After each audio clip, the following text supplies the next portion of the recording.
Good evening. As you know, this week marks the start of a new school year for many mid-Missouri children. Some of those kids lack adequate housing or a consistent place to sleep. In this back-to-school installment of Behind the Crisis, KRCG 13's Grace Gillis and Sarah Cummings look at youth homelessness in mid-Missouri. While the back-to-school buzz brings a lot of excitement, not all kids are entering the new school year with a clear mind. In mid-Missouri, hundreds of students find themselves homeless every year. We spoke with youth shelters about the impacts of being unhoused at a young age and why leaders believe the issue often flies under the radar.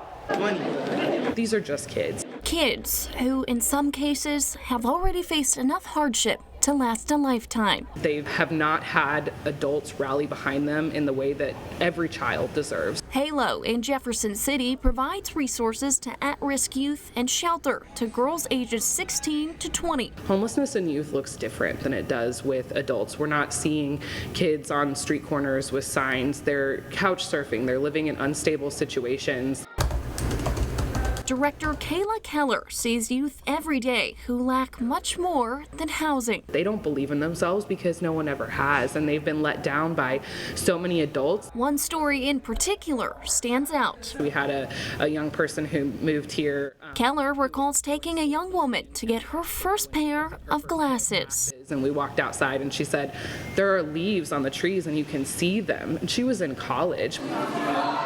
In Columbia public schools, about 200 students face homelessness, a stat district leaders say is actually underreported. Oftentimes we don't even know about it. Organizers at Flourish, like Beatrice Stewart, estimate almost half of kids seeking transitional shelter with the Columbia group have been in foster care at some point or another.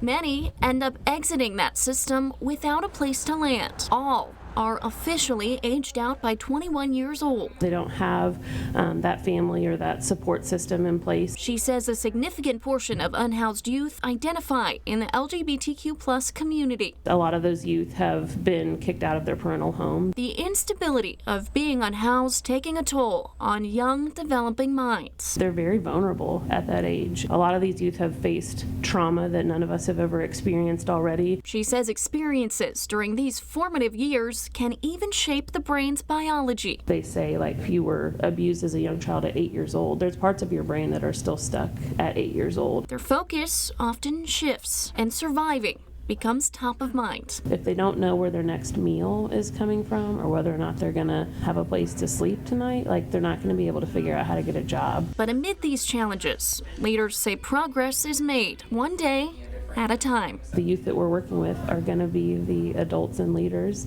in our world one day, and we need to give them the best start possible. Flourish and Halo are the only youth-specific shelters in both Columbia and Jefferson City. They say support from local communities is desperately needed as the number of unhoused youth grows.